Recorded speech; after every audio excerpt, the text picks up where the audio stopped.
ನಮಸ್ತೆ ಫ್ರೆಂಡ್, ಇವತ್ತು ನೋಡಿ ನಾನು ಜೋಳದ ಮುದ್ದೆ ಮಾಡಾತೀನಿ. ಜೋಳದ ಮುದ್ದಿಗೆ 1 ಉಳ್ಳಾಗಡ್ಡಿ, 1 ಟಮಾಟಿ ಹಣ್ಣು, 4 ಹಸಿರು ಮೆಣಸಿನ್ಕಾಯಿ, ಸ್ವಲ್ಪ ಕೊತ್ತಂಬರಿ ಹೆಚ್ಕೊಂಡೀನಿ. ಈಗ ನೋಡಿ ನಾನೊಂದು ಬಾಳ್ಗಿನ ಗ್ಯಾಸ್ ಮೇಲೆ ಇಟ್ಕೊಂಡೆ. 4 ರಿಂದ 5 ಸ್ಪೂನು ಎಣ್ಣೆ ಹಾಕಿದೆ ನಾನು. ಅದು ಎಣ್ಣೆ ಬಿಸಿ ಆದಮೇಲೆ ಸಾಸ್ಮಿ ಜೀರಿಗೆನ ಹಾಕೋನೀಗ. ಸಾಸ್ಮಿ ಜೀರಿಗೆ ಚಟಪಟ ಆದಮೇಲೆ ಹೆಚ್ಕೊಂಡಿರುವಂಥ ಉಳ್ಳಾಗಡ್ಡಿ, ಮೆಣಸಿನ್ಕಾಯಿ, ಟಮಾಟೆಯನ್ನು ಹಾಕೋಣ. ನೋಡಿ,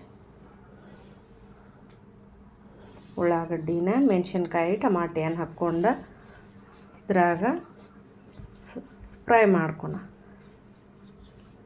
ನೋಡಿ, ಇದಿಷ್ಟು ಹಾಕಿ ಚೆಂದಾಗೆ ಮಿಕ್ಸ್ ಮಾಡಿ ಬೇಯಿಸ್ಕೊಂಬಿಡೋಣ.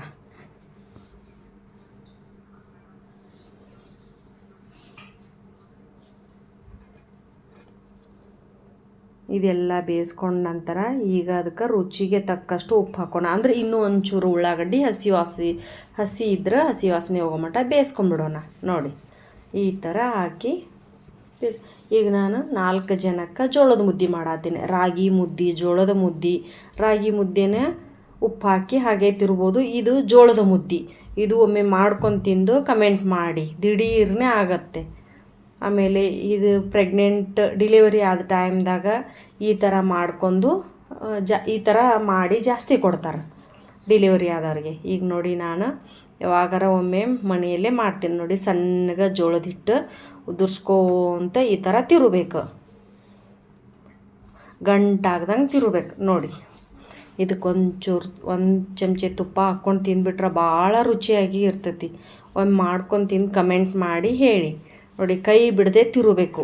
ಈಗ ಜಿಗಿಟ್ ಹೆಂಗೆ ತಿರುತ್ತೀವಲ್ಲ ಜೋಳದ ರೊಟ್ಟಿ ಮಾಡ್ಬೇಕತ್ತೀರ, ಹಂಗೆ ಇದನ್ನು ಜೋಳದ ಮುದ್ದೆ ಈ ಥರ ತಿರುಬೇಕು. ನೋಡಿ, ಈ ಥರ ಗಟ್ಟಿಯಾದರೂ ಮಾಡ್ಕೋಬೋದು. ನಾನು ಸ್ವಲ್ಪ ನನ್ನ ಮಗಳು ಮಿದು ಬೇಕಂದ್ರೆ ಆ ಥರ ನಾನು ಸ್ವಲ್ಪ ಮಿದು ಇಟ್ಕೊಂಡೇನು. ನೋಡಿ, ಈ ಥರ ಇಷ್ಟು ಸಾಕು, ಭಾಳ ರುಚಿ ಹತ್ತತ್ತಿದು. ಒಮ್ಮೆ ಮಾಡ್ಕೊಂಡು ತಿಂದು ನೋಡಿ.